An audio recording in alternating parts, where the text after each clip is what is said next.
Assalamualaikum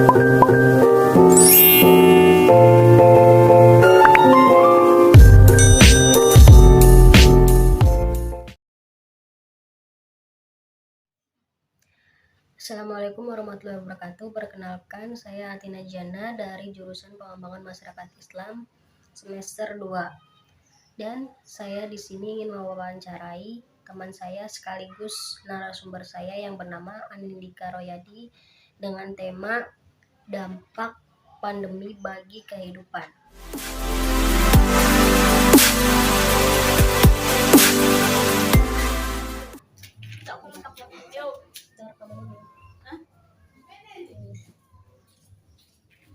Assalamualaikum warahmatullahi wabarakatuh.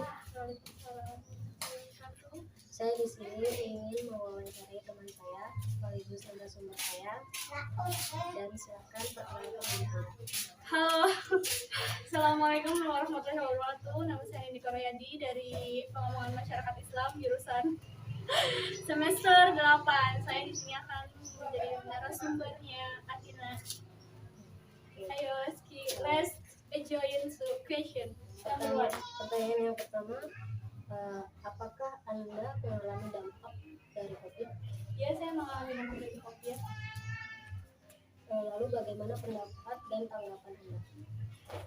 Dampak COVID-19 itu merupakan sangat negatif untuk masyarakat ya, khususnya adalah daerah yang terpencil seperti di desa ataupun di di wilayah tertentu. Mengapa?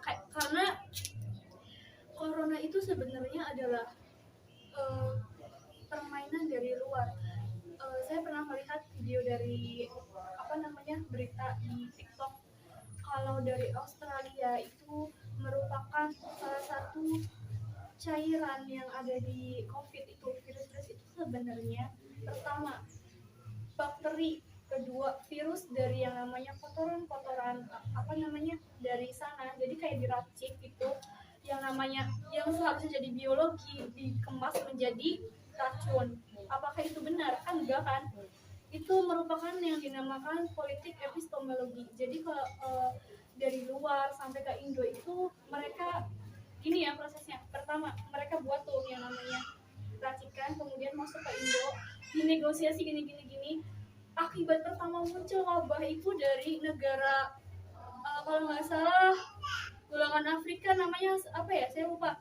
Dia mengalami penyakit yang namanya ya kayak gitu, wabah corona panas, dan nggak sembuh-sembuh. Itu karena apa? Kita diracuni gitu. Yang namanya manusia kok kesehatan mental kita hancurkan gitu kan.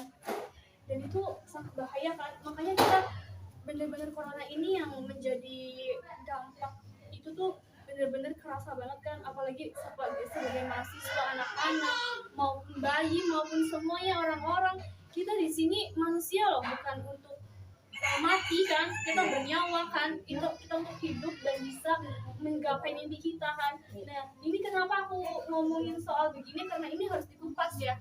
Kalau misalkan kita didiemin aja begini ya, kita bakal mati sengsara selamanya. Karena yang namanya kemiskinan itu berglobal. Dari yang namanya faktor itu pertama adalah kemiskinan berawal dari akarnya apa? Ya keluarga sendiri kan. Kayak misalkan itu bukan termasuk salah satu salah kita untuk menjadi orang miskin. Karena apa? Kita punya otak, punya pikiran, kenapa kita nggak digunain? Iya nggak sih? Kenapa kita nggak diasah? Dan itu itu pertama. Kedua, faktor pendorong penghambat. Ketiga, realisasinya gini loh. Kalau misalkan berpikirnya manusia mindsetnya cuman aku cuma mau enak aja, mas-malasan aja, yang penting ada uang, itu salah banget. Itu yang namanya psikologi kitanya harus diubah mindsetnya itu. Terus yang ketiga itu gimana caranya kemiskinan itu harus diputuskan dengan cara pertama pembangunannya apa?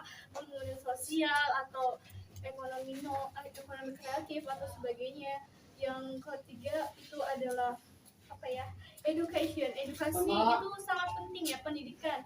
Kalau kita mempunyai pendidikan dari kecil sampai usia dini lah istilahnya, sampai besar, dari umur 0 sampai 5 tahun itu harus diajarin yang namanya psikologi pendidikan ya, bukan apa namanya kita main-main atau bagaimana. Nela awas dulu nih, Nela awas dulu.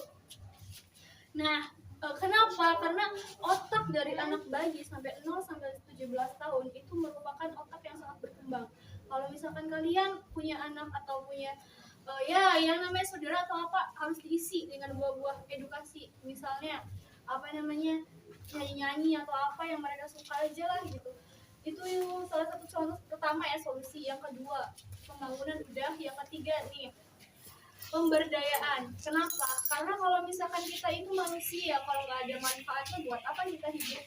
Nah, yang terakhir adalah dampak. Ya, dampaknya aduh sangatlah sadis ya.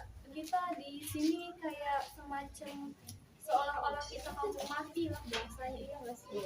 Negara Indonesia negara yang dijajah dari kembali lagi kan 2 tahun lagi, 3 tahun lagi yang lalu, 10 tahunnya lagi yang lalu kita udah merdeka loh. Masa kita berapa tahun kita merdeka, masa kita nggak bisa aja.